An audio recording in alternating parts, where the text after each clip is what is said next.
Thank you. I'm going to start sharing my screen. Thank you for joining us here on a Monday morning, starting the week together. Here we go. Oops. All right. So yes, mindful parenting. I think mindfulness has become a buzzword in society as of late, and I'm excited to share just a little sneak peek with you. I think there might be some people in the room maybe who have heard a little bit, maybe some people who have tried practicing mindfulness or mindfulness meditation. I'll kind of use the two interchangeably. But what we'll do today is I'll share a few stories, a little bit of the science and research about why this practice might be helpful for you as a parent and for your child. Yep. There we go. So just starting by pulling back the curtain a little bit, I'd love to share with you how we're organizing this workshop. And the first being that in any time of learning, whether it's with children, whether in relationship, it's really important to connect first. As educators, we have this kind of mantra, connect before content. And as parents, our content might be a little bit different than, teaching algebra or teaching young children how to read. But the same thing happens if we are not in that healthy relational space. It's really hard to take in learning. So we're going to have a bit of a chance today to connect, to get to know each other, to hear a little bit about who I am. And then we're going to move into the why. Why is mindfulness important at all? And especially, why is it important right now in this current state that we're in the world? And lastly, we'll kind of interweave a little bit about the learning, about what it is, how we self-regulate, and exploring some hands-on practical approaches to this regulation. So as we go through, there will be, like I said, some chances to chat, some chances to participate, but I'm very open. If you have any questions at all or clarifications or something you want to add, please just pop something in the chat, or even just unmute yourself and ask. Totally open to that, and want to make sure you get out of this what you're hoping for. Okay. So just very quickly to tell you why I'm here, why I got into this work. Started as a teacher. As Emily said, I've been teaching in 3 different international schools. I originally heard about mindfulness through, kind of a teaching article. This is something that might be helpful for your students, to help your students be able to self-regulate and find more joy and pay better attention. And I thought, yeah, I want that for my students. And went to try to learn more. And in the organization I found, was really disappointed when they told me, okay, but you have to do the practice first. I was like, no, this has nothing to do with me. It's for kids. And I think as parent, right? Nope, I don't need it. It's for the kids. I want the best for my kids.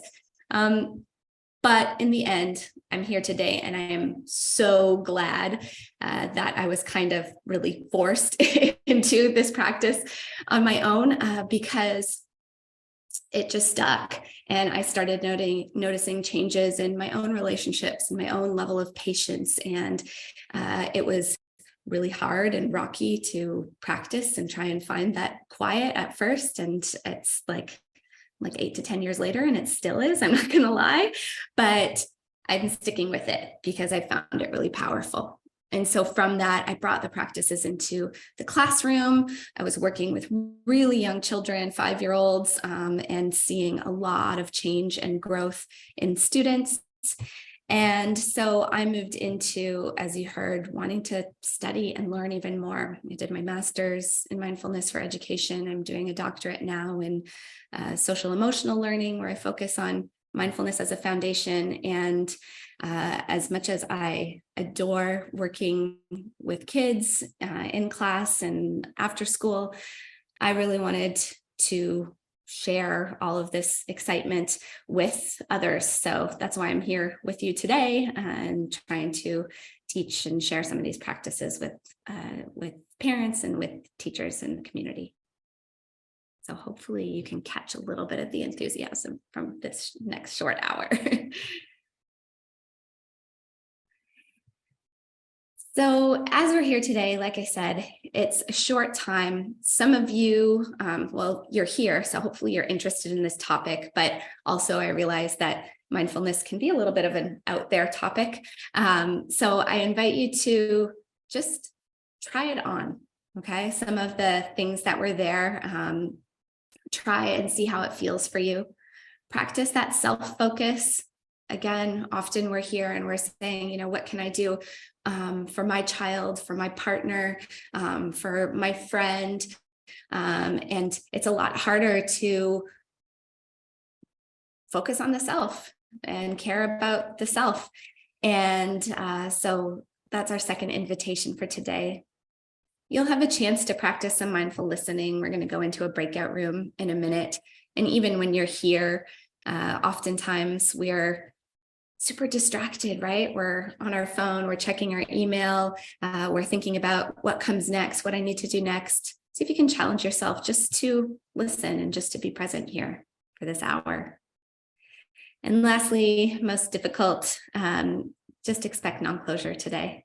We have an hour. This is a practice that has been around for thousands of years. So you're going to get a little taste, a little tidbit, but we're not going to solve all the world's problems today. You might get something to try.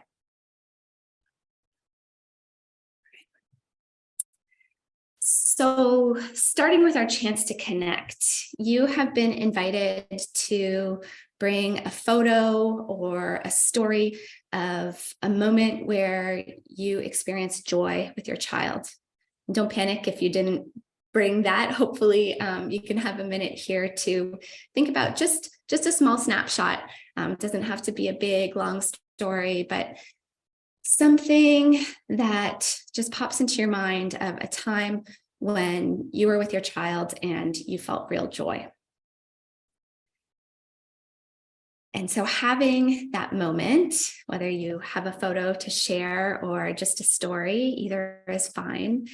I'm going to invite you into a breakout room, and you're going to get a chance to be in a breakout room in a group of 3, and maybe 2 or 4, depending on how the math works. And this is a chance in that room just to share. Each person will have about 2 minutes to share. We'll do 6 minutes in the breakout room altogether, just to show your photo if you have a photo, share a story, and practice that mindful listening to each other and get a chance to connect with each other. You might be in a room with someone you know, or perhaps someone new, but just a chance to share a really positive, joyful moment that you had with your child.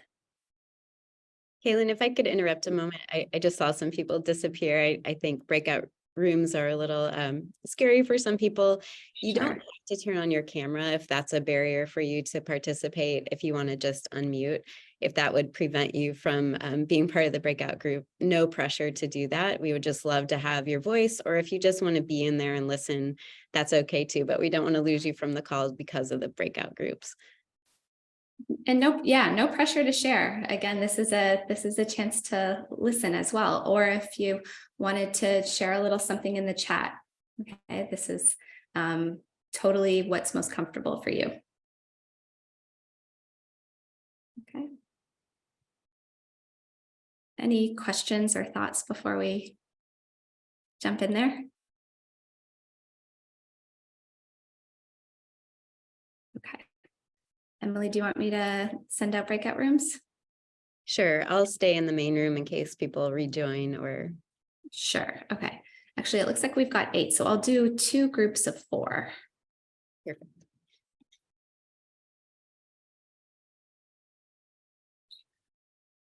All right, everybody. We'll see you back in about 6 minutes.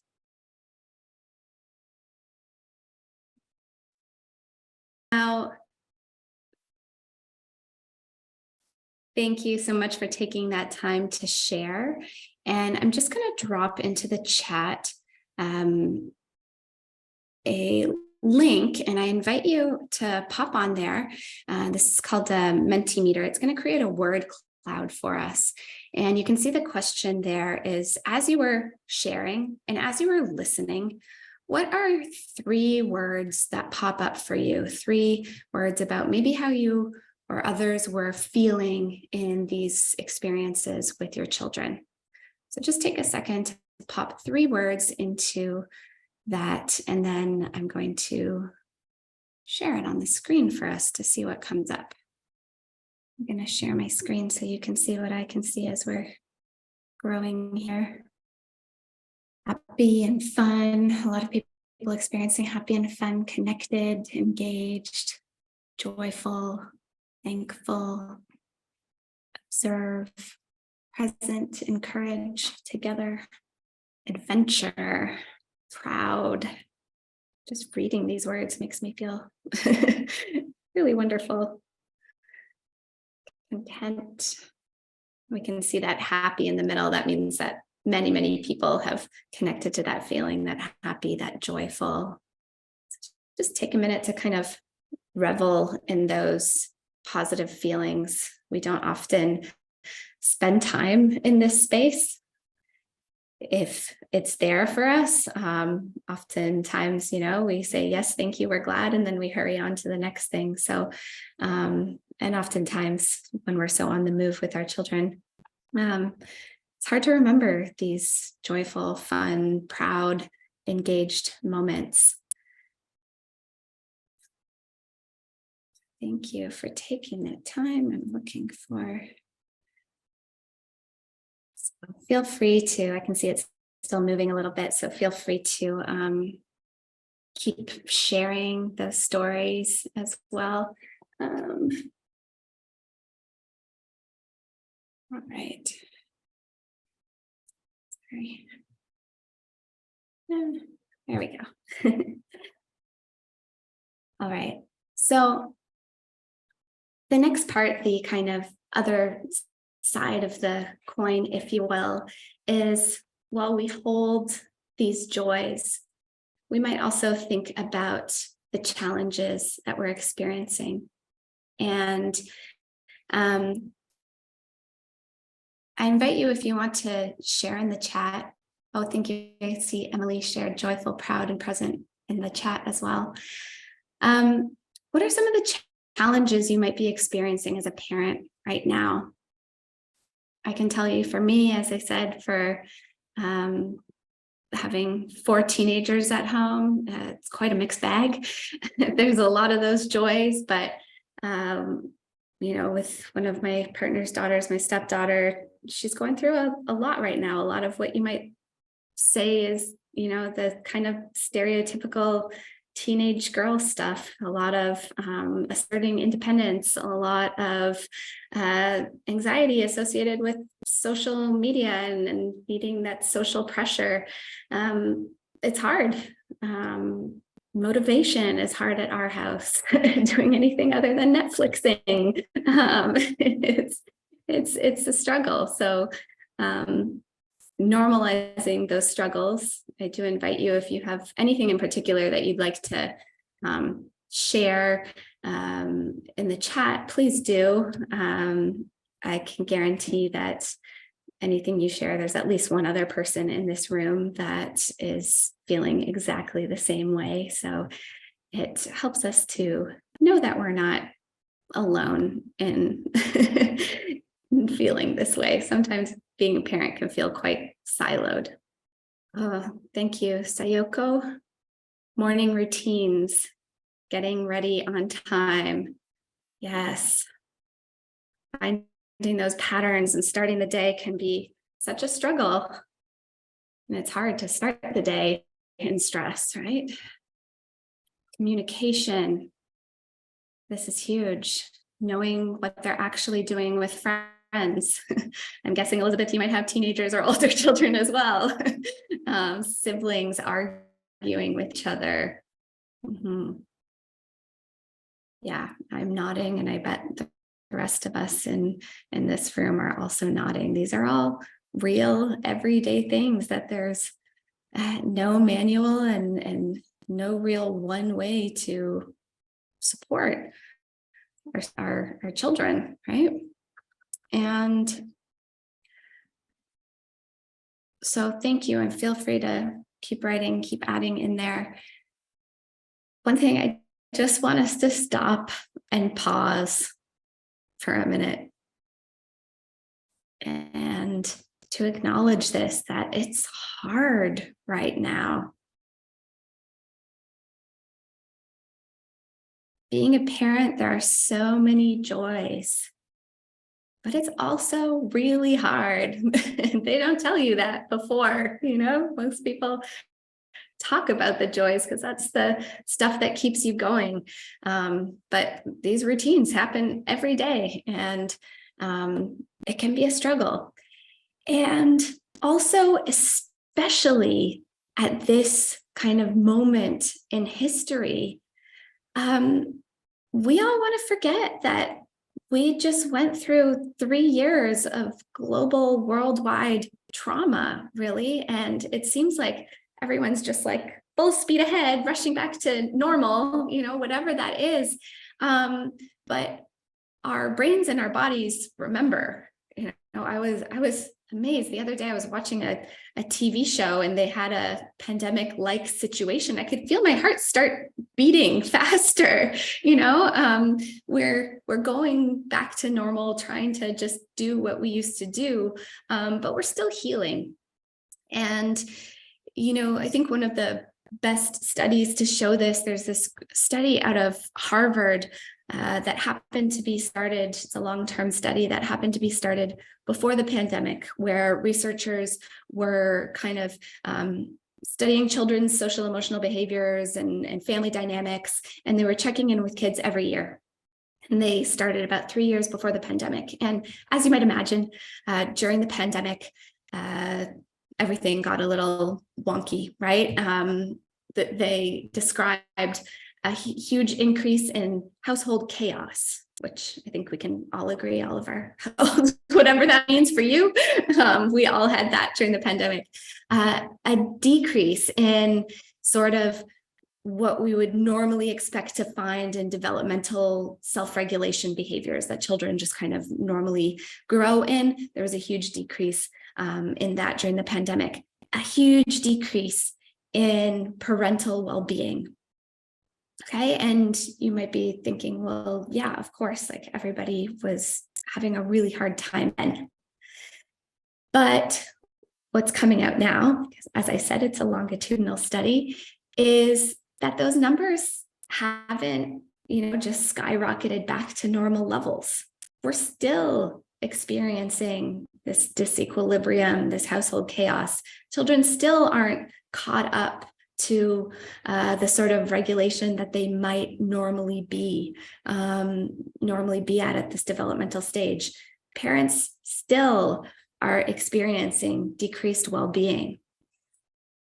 So it's hard to hear, but just acknowledging that it's tough right now, and your children might still be having a difficult time. You might still be operating out of a higher stress level than, what you might remember 4 or 5 years ago. So just acknowledging that is one thing, actually. But what can we do? How can we, help combat this in small ways? So we want to think about that regulation piece and how our children regulate. And when we talk about dysregulated, meaning maybe having difficult behavior, when there's a psychologist named Dan Siegel, and he has this great model. He calls it the hand model of the brain. Okay, so if you see my hand, you can imagine this kind of thumb that's tucked in here. This is kind of your evolutionary base part of the brain that it's, those wonderful, joyful parts. It's the emotion. It's that kind of fight, flight, or freeze. It's where we house our sensory processing. It's where a lot of memory is. Okay, so there's so much positive stuff happening here, but this is also the area that kind of drives when we're feeling stressed, when we're feeling dysregulated. If you pull your 4 fingers down here, we can imagine this is the front part of our brain. This is the newer developed part in humans that is our thinking brain, our rational, logical, perspective-taking part. And when these 2 parts of the brain work together, right, we can be informed by our emotions. We can have wise decision-making. But what happens when we're in stress is it's called we flip our lid, okay? It's a lot harder to have a handle on this perspective taking, this rational decision making. We flip our lid and we're living in this emotional sphere. This is happening when, you tell your toddler they have to put their shoes on and they, start flailing on the ground, right? This is happening when you tell your 16-year-old their curfew is 11 o'clock and they almost start flailing on the ground, right? In children, this front part, this rational, perspective-taking, logical part of the brain is not fully developed until mid-20s. Some are saying even 30s at this point. So what does that mean? This means it's not that your toddler is, manipulating you and wanting to get what they want. They've lost it and they cannot control their behavior. They're not switched on with this thinking perspective brain. That's just out of control. So children actually need the support of the adults in their lives in order to co-regulate, okay? And the thing that I want to talk to you about today is that when we are dysregulated, it's a lot harder for them to co-regulate, which seems really unfair, right? We need to be able to have bad days, but you probably notice when you're tired, when you're sick, when you're stressed, and you just want your kids to fall in line and give you a break, that's when, it's all breaking loose, right? And that's because, it's not something that you can see or touch, but your children are feeling that dysregulation from you. And the thing is that we can't give what we don't have. So some simple ways when we are feeling dysregulated, some strategies that I use with children in class, thinking about how do we get that thinking brain back online? So either you can do things like doing simple mental exercises. You can see here, look around and name 6 colors. Okay, it seems a little bit silly, right? If you're in panic mode, but what's happening is that you are bringing that thinking perspective taking brain back online. This isn't going to stop your problem or your stress. This isn't going to stop your child's stress, but it's going to stop them in their tracks. And it's going to help, again, bring that rational mind back. The slowly drinking a glass of water, this is more connecting with the body and grounding, bringing you down in that way. So I'm going to share these slides so that you have all these because there are 9 of these strategies, but I would use these. I use them with myself. One of my foster sons who's 18, I do mindfulness and social emotional learning work with them at home. And, he has someone at work who he really doesn't get along with, which I said, it's a great life lesson, right? And after we did this exercise, he came home and told me, I was getting really mad and I was going to yell. And then I just started looking around for the colors.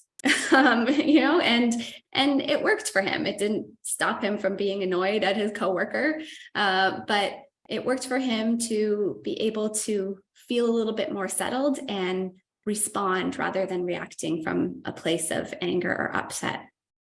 So thinking about how you might use these for yourself or your children. And the thing is that there's 9 of these strategies, and all 9 are not going to work for all of us. Some people might really like the physical grounding sensations, right? You might like a lot more to kind of feel and ground in with your body. Some people might like this more logical mental idea of bringing your brain back online. This one, counting backwards from 10, if I were doing this on my own or with teenagers, I might make it a little more difficult. So I'm actually engaging the brain, right? Maybe counting backwards from 100 by sevens or something like that. Just simple mental tasks that bring that brain back online. Oops, where's my mouse? Walking around the room, noticing the feeling of your feet on the ground. You're welcome to, even try these while we're thinking. And these questions you can see on the bottom. What do you notice on the inside? Am I feeling cold? Am I warm? Is there fluttering? Is there tingling? When we're feeling stressed and overwhelmed, we as humans, we tend to love living from the neck up, right? We're just constantly in our head. And there's something really powerful about actually noticing what's going on in the body. And that's what these strategies are trying to do, to bring you down a little bit. So these help now strategies, again, one simple regulation tool, got to kind of have some trial and error to figure out what works for you. But one way when you or your child are feeling dysregulated, to help you feel like you can respond rather than react. So the same psychologist that I said before, right? When we're doing that, we're bringing our attention to another area. We're being thoughtful and making a choice about what we're paying attention to. And we're making paths with our neurons. We're actually growing our brain. So just to kind of visualize it, I was in Borneo a few years ago and I went hiking in a rainforest, and we had a guide, and the guide came through with this huge machete, and on our hike he would be cutting down leaves in front of us to make a path. And this is really, I like to think of what happens when we're trying to build habits and create neural pathways.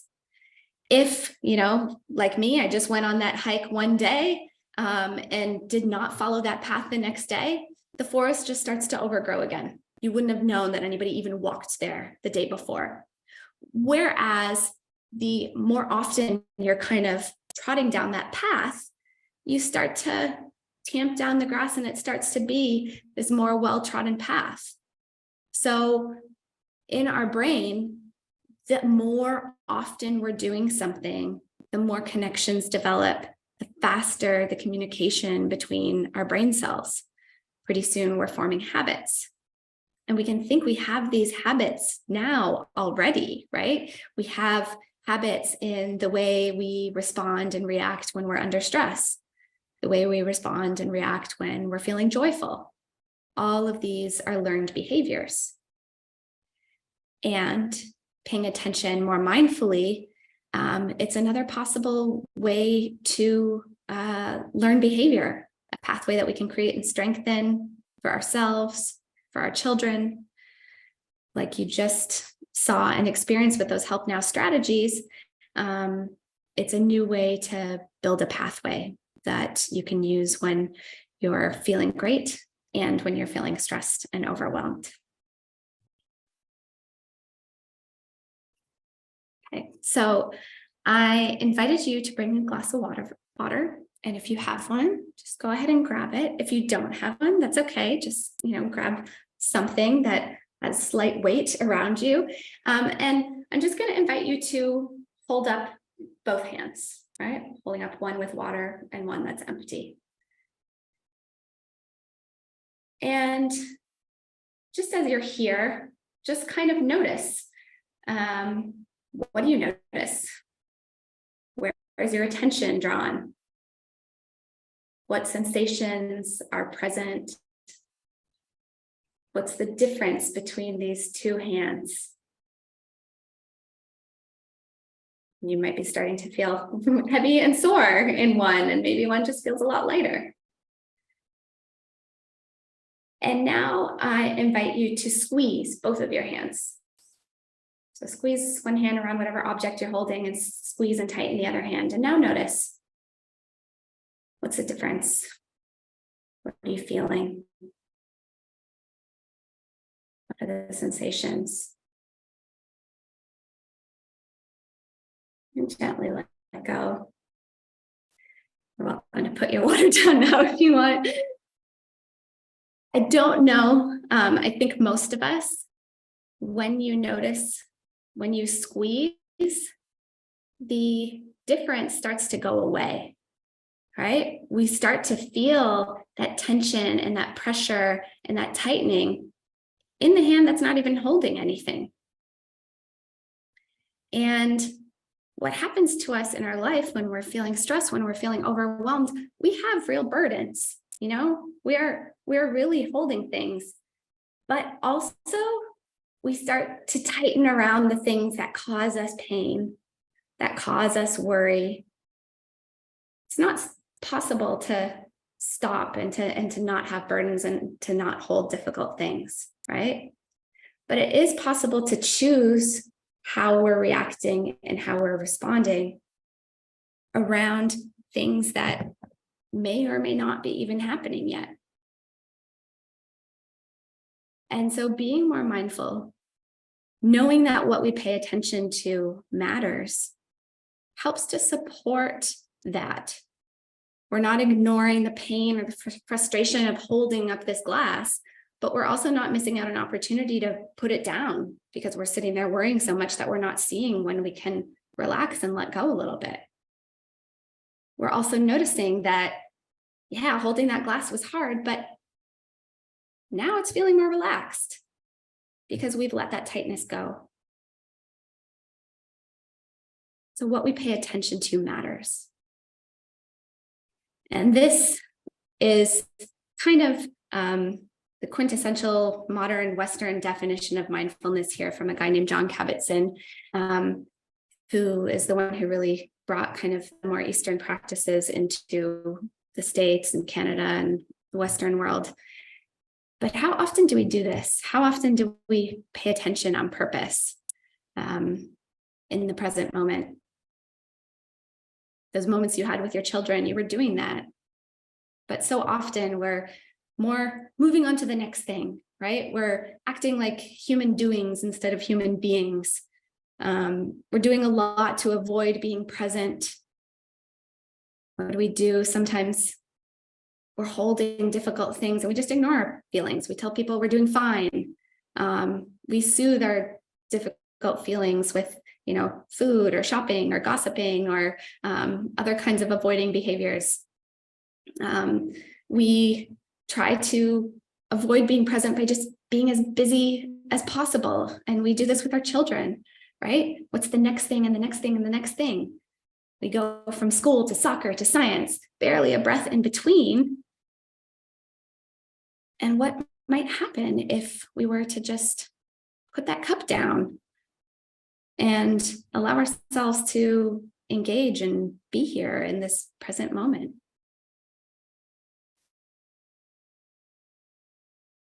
So I've told you some stories. There's also a lot of science and research that goes behind this mindfulness practice. What I always find amazing is that researchers have found that in just 8 weeks of practicing, there's changes in the brain. Mindfulness meditation decreases stress. This includes anxiety, depression. This includes for children and youth. It boosts our focus. It's literally attention training, right? It increases relationship satisfaction. With children, with partners, with friends, you can imagine you're paying more attention. You're looking for the good. You're being there. You're allowing what's there to be. Of course, your relationships are going to get better. It lowers your emotional reactivity. This responding rather than reacting that we talked about. And your children pick this up when you are building this. Again, like I told you, I really noticed changes for myself as a teacher. And it was really powerful for my students to see that, when there were times when I was having one of those bad days, when I was feeling, really annoyed, because it happens, right? We get annoyed by our kids. And instead of snapping, I was able to sit there and say, okay, everyone's talking at the same time and I'm feeling really frustrated. I need to take a minute to breathe and just to be quiet. For my students to see that, A, I'm a human being that has needs. B, I'm taking ownership for my feelings and what's happening rather than blaming them. And I'm taking responsibility and taking care for myself. They see that as something that they can do too. It's really powerful when we model this for our children.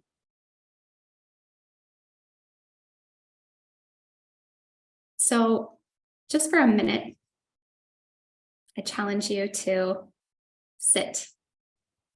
Put your phone to the side, eyes open or closed, whatever feels comfortable for you. Just pause.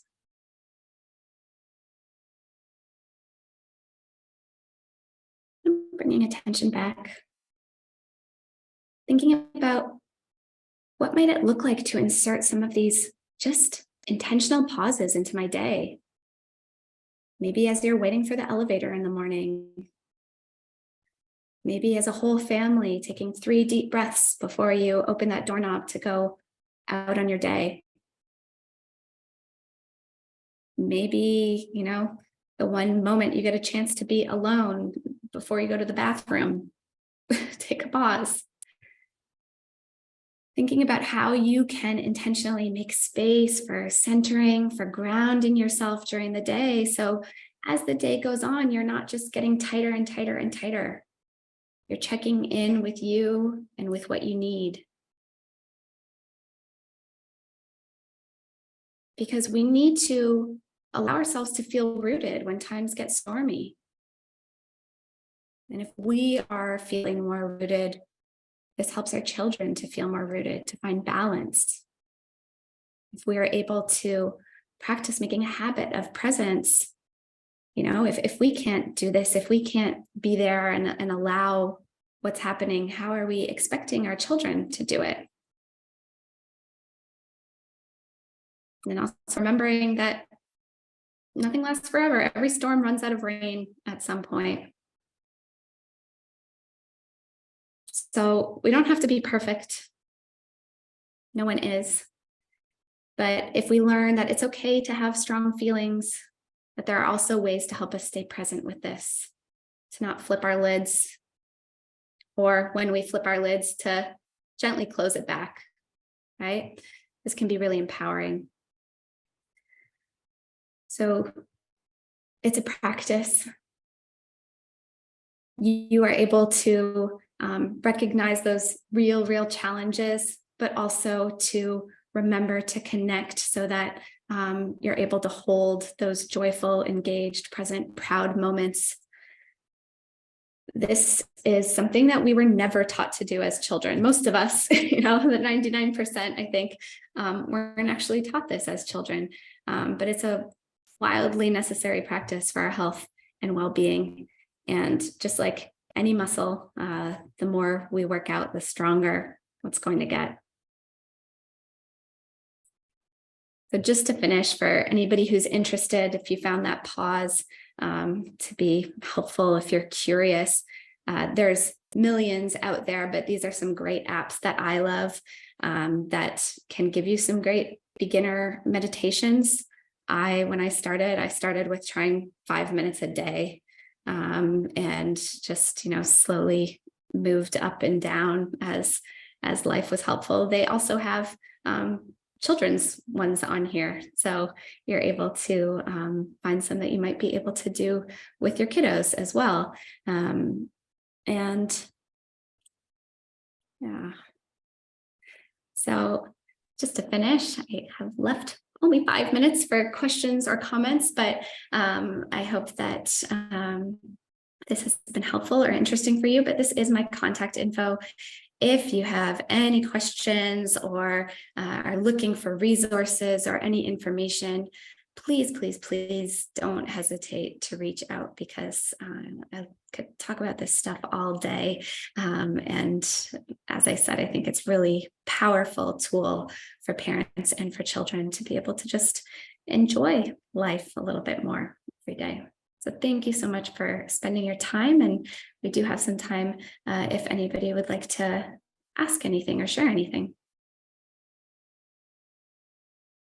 Kailyn, while people are generating some questions, perhaps, thank you so much. It's been a pleasure to have you here. And I know when we were waiting, I said, oh, maybe Monday isn't the best day to do these.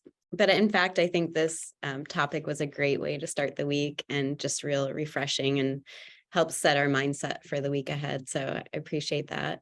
And it was nice for you to really normalize, I think, the feelings and experiences that people have every day, and then give us some ideas and reminders to slow down and take care of ourselves so that we can, in fact, take care of children or the people in our lives or help others as well. So thank you. It was a real pleasure.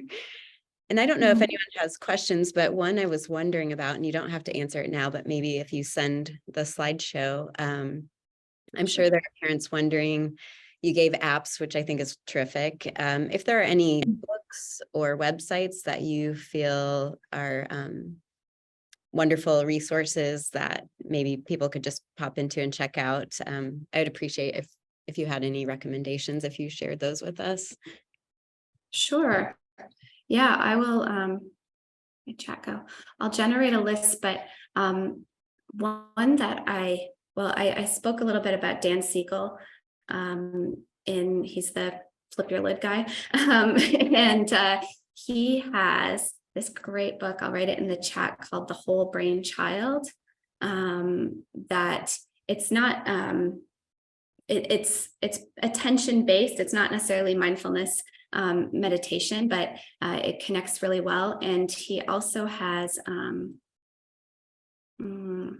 I think the teenage one, I think it's called Brainstorm. That is more, so The Whole Brain Child is more kind of toddlers to 12. And then a really great one about Brainstorm. But yes, I have heaps of resources, and maybe when I send you the slideshow, I'll send you a list. Thank you. If anyone has a question, feel free to put it in the chat or unmute if you're comfortable.